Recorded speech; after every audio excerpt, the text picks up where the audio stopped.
Good morning बच्चों कल हमने इस चैप्टर में अलोकप्रिय और विवादास्पद कानून के बारे में पढ़ा और समझा था। आज हम इस चैप्टर को आगे पढ़ेंगे। सामने बच्चों एक चित्र दिखाई दे रहा है आपको।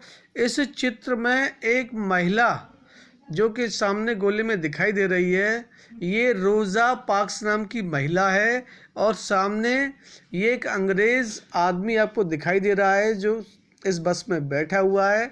यहाँ पर एक घटना घटित हुई थी, उसके बारे में आपको बताया जाएगा। जैसा कि आपने कानून के शासन पर केंद्रित पिछले भाग में पढ़ा है, भारतीय राष्ट्रवादी खेमा अंग्रेजों द्वारा थोपे जा रहे मनमाने और दमनकारी कानूनों का विरोध व उनकी आलोचना करता था। तो बच्चों, आपने कानून के शासन पर केंद्रित पिछले भाग में पढ़ा है कि भारतीय राष्ट्रवादी खेमा था, वो अंग्रेज़ों द्वारा जो थोपे जा रहे मनमाने और दमनकारी कानून थे उनके विरोध कर रहे थे और उनकी आलोचना करते थे। इतिहास में हमें ऐसे बहुत सारे लोग और समुदाय दिखाई देते हैं जिन्होंने अन्यायपूर्ण कानूनों को ख़त्म करवाने के लिए संघर्ष किए हैं। तो बच्चों, इतिहास में ऐसे बहुत सारे लोग हैं और समुदाय भी हैं जिन्होंने अन्यायपूर्ण कानूनों को ख़त्म करने के लिए बहुत सारे संघर्ष किए हैं। कक्षा 7 की पुस्तक में आपने पढ़ा था कि रोज़ा पार्क्स नामक अफ्रीकी अमेरिकी महिला ने 1 दिसंबर 1955 को एक श्वेत व्यक्ति के लिए बस में अपनी सीट छोड़ने से इनकार कर दिया था। तो बच्चों, कक्षा 7 की पुस्तक में आप पढ़ चुके हो कि एक रोज़ा पार्क्स नाम की एक महिला थी जो कि अफ्रीकी अमेरिकी महिला थी।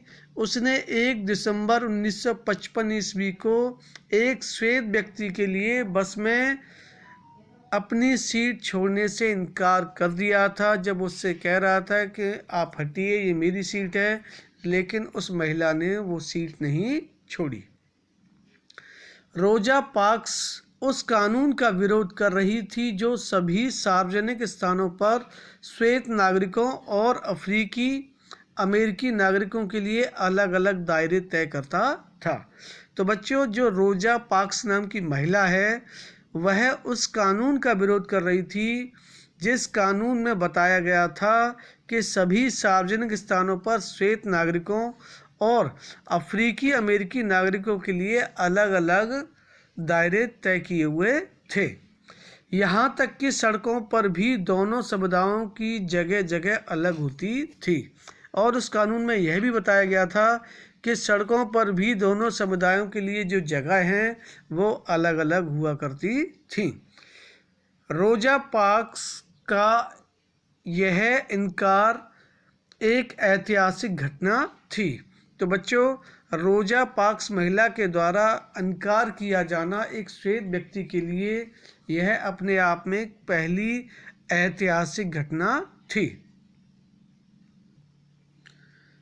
इसी के बाद वहाँ अधिकार आंदोलन शुरू हुआ जिसके फलस्वरूप 1964 ईस्वी में नागरिक अधिकार कानून पारित किया गया।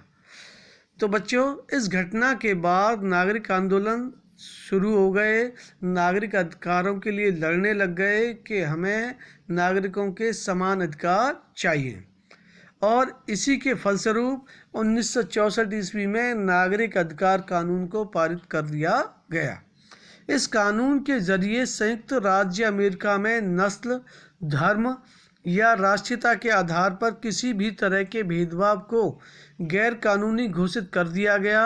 उपरोक्त चित्र में रोज़ा पार्क्स बस में यात्रा करती हुई दिखाई दे रही हैं।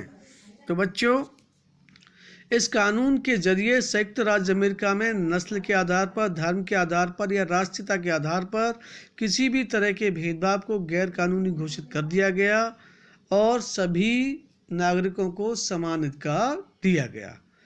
ऊपर का आपने जो चित्र देखा था उसमें रोज़ा पार्क्स नाम की महिला बस में यात्रा करती हुई आपको दिखाई दे रही है। इसी के साथ बच्चों, ये चैप्टर समाप्त हो जाता है। अगर इस चैप्टर में आपको कहीं भी कोई प्रॉब्लम हो तो आप मुझसे मेरे व्हाट्सएप में प्रश्न पूछ सकते हैं। ओके बच्चों।